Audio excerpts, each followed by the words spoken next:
Well, good morning, everyone. My name is MightyStream. Today is October the 28th. I hope you're having a beautiful day. I am going to do your Just for Today in a meditation for October 28th. If you need to reach me, do so at recoveryofhope21@gmail.com. Let's go ahead and get into the meditation.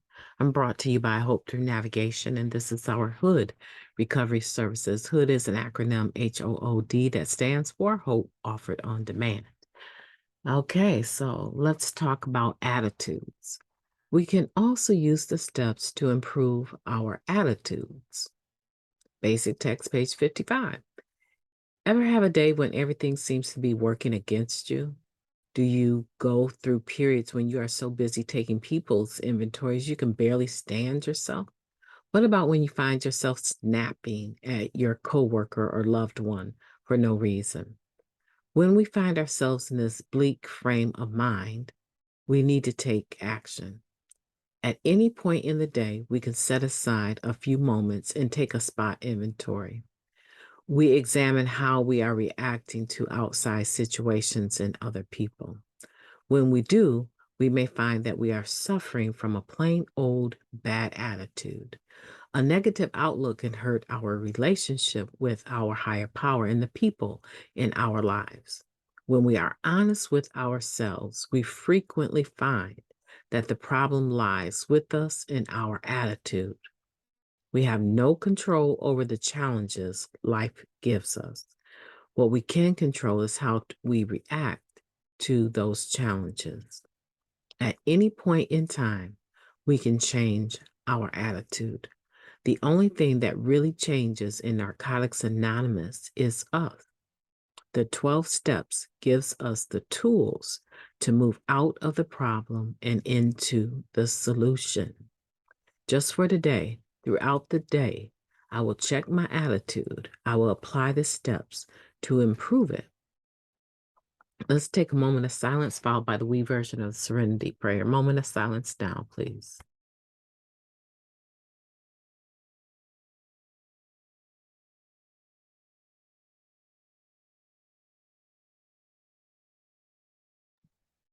God, grant us the serenity to accept the things we cannot change, the courage to change the things that we can, and the wisdom to know the difference. Just for today, please and thank you.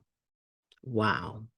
What a beautiful meditation. We can also use the steps to improve our attitudes. Okay, so I have to admit, this is not my first taping. And the first one was just so beautiful, but I had an interruption at the end, and I really felt that it was too long of a pause, and I needed to redo the taping. But what I was talking about was that it's pretty common for us to live clean, right? I mean, talk about spirituality. But when it comes to actually applying spirituality to our daily lives, we drop the ball.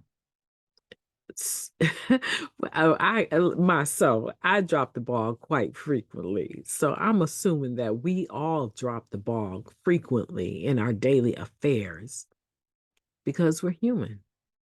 And we can't shut down our emotions. We can't shut down our feelings. It'd be great if we could, but far a part of being a human being, a part of being a human being is that we're going to we're going to have this emotional, mental reaction, and sometimes physical, right? Reaction to everything that we encounter throughout the day. But everything that I'm feeling does not need to be verbalized. Every thought that I'm having does not need to be expressed. We need to run the emotions that we're having through our spiritual sifting right? Our spiritual sifter. It's just like in the old days, we used to have a sifter that was metal and it had a handle that you could squeeze, and you could take your flour and put it in it and sift your flour, get the lumps out and make it more thin, make it more consistent, right? So that when you go to make your batter, it's more smooth and you don't have to worry about lumps, right? Same thing spiritually. We have a spiritual sifter. Some of us would call it Narcotics Anonymous. I just call it the spiritual principles of the 12 steps and traditions. We have a system that works. And everything that we encounter throughout the day, it could be bumpy, it could be unkind, it could be loving, it could be whatever whatever it is in the moment that we're feeling or going through. We drop it into the spiritual sifter and we squeeze spiritual principles into it so that when it comes out in a way that is palatable, that is spiritual, that is reflective of who we really are. We pretty much do that without having to think about it. But there are certain situations, certain people that will trigger us. And a lot of times they're the people that are closer to us. They're in a position to speak and to do things that we wouldn't let anyone else speak and do. And so sometimes what happens is we have a resentment, unforgiveness, a bad attitude about the situation, and we refuse. And I say refuse, but sometimes it's not that intentional. Sometimes we just respond without thinking. I've done that so many times. I've had to do a 10th step so many times. There was one situation that I remember, lady, she was going through quite a bit. She has been for, a few years now. And when I remember, it seemed like she had a bad attitude. And I really, in that moment, was not trying to engage her because I had heard some of the comments that she had already made to other people at this event that we were at. And so I knew that she was having a bad day. But the problem is that nobody checks her, right? Nobody says, that was not nice. Why are you even talking like that? Like, you're at a whole event clowning. Why are you talking to people? No one. And for whatever reason, she turned her attention towards me and made a rude comment.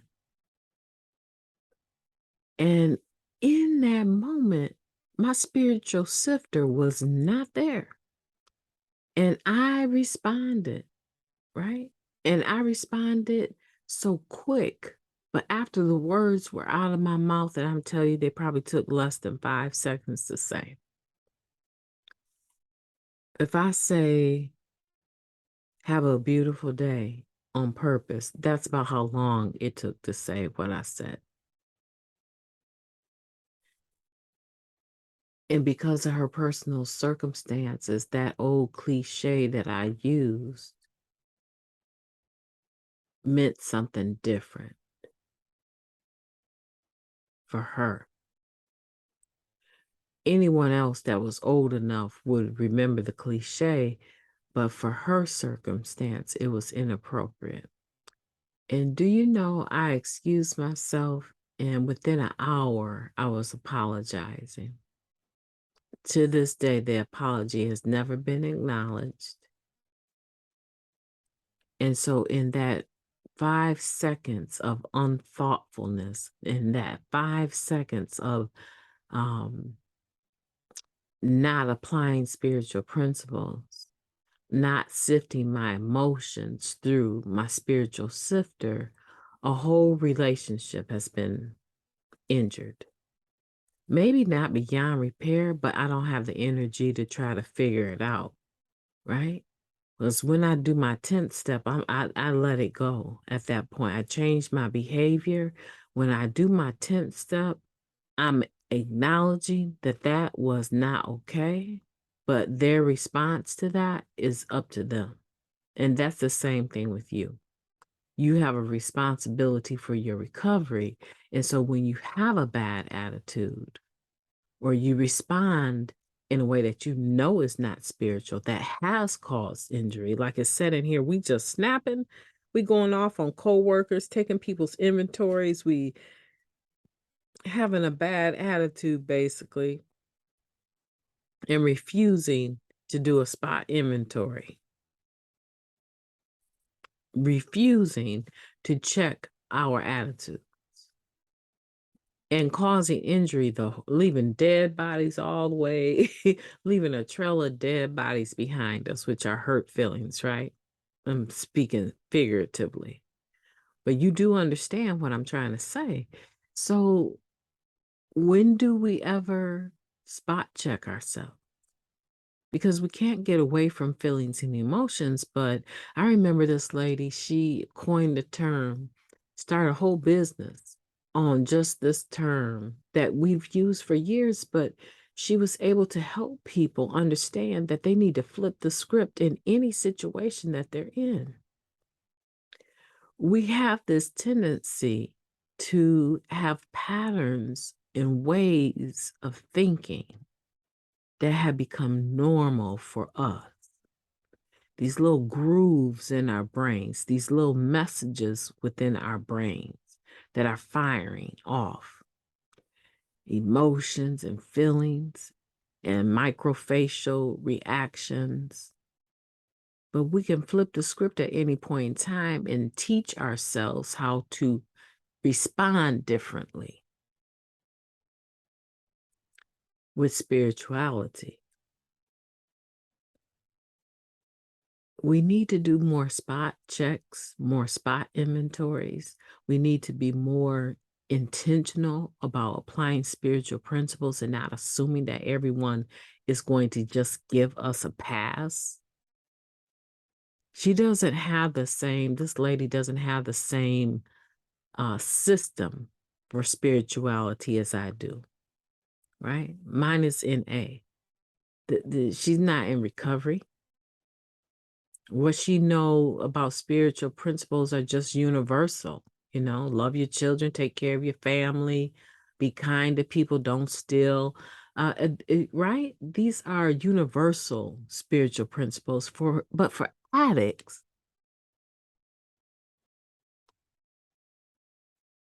we need help in making sure that we apply them in all our affairs because we're already coming into the game with a deficit called the disease of addiction.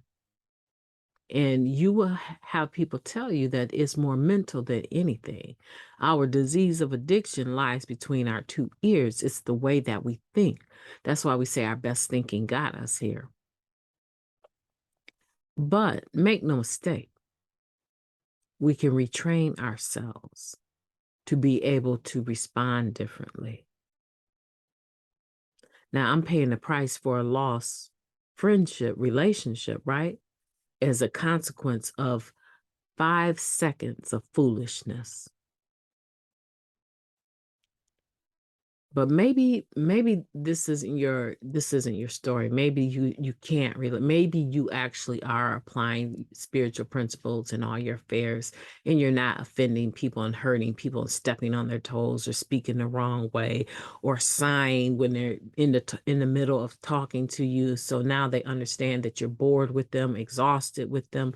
Maybe you don't have that problem, but I know I do. I know when I need to today. I know when I need to just bite my tongue. Don't even come back because my comebacks, they're very, very unspiritual. My comebacks are quick, they're witty, they're meant to be somewhat humorous, but not that humorous. Right? I'm not using humor to make a point that I know that I can verbally say, but they are very sarcastic. And I know that about myself. So, but maybe that's not you. But what I will say that is 9 times out of 10 it is. And this meditation should rock your world today. This meditation about attitudes and bad attitudes and doing spot inventory should check you from the head down to the toe. It should be something, a tool that you put in your tool belt. This is one of those meditations that I believe is a 5-star. This is something that you should be able to go back to and say, come on now. You know you didn't have to respond that way. What should you have said? Because many times what we do, we have these internal conversations about what we're going to say, what we're going to do, what if they ever do this again. We have all this bad, stinking thinking type thoughts that we actually live out before we even get into the situation. Premeditated bad attitude. Premeditated bad attitudes because we know how people are and how they respond, and we say yes when we mean no. We already know that they're on our nerves.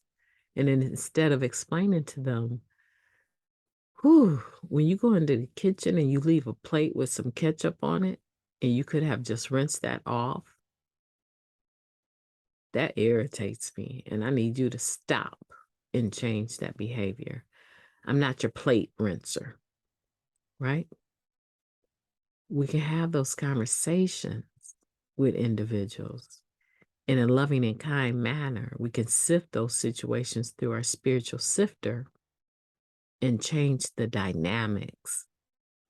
We have we we have the best, we really got the best life that we've ever lived. We have beautiful spiritual principles to apply. And today I want you to do that. I want you to check your bad attitude.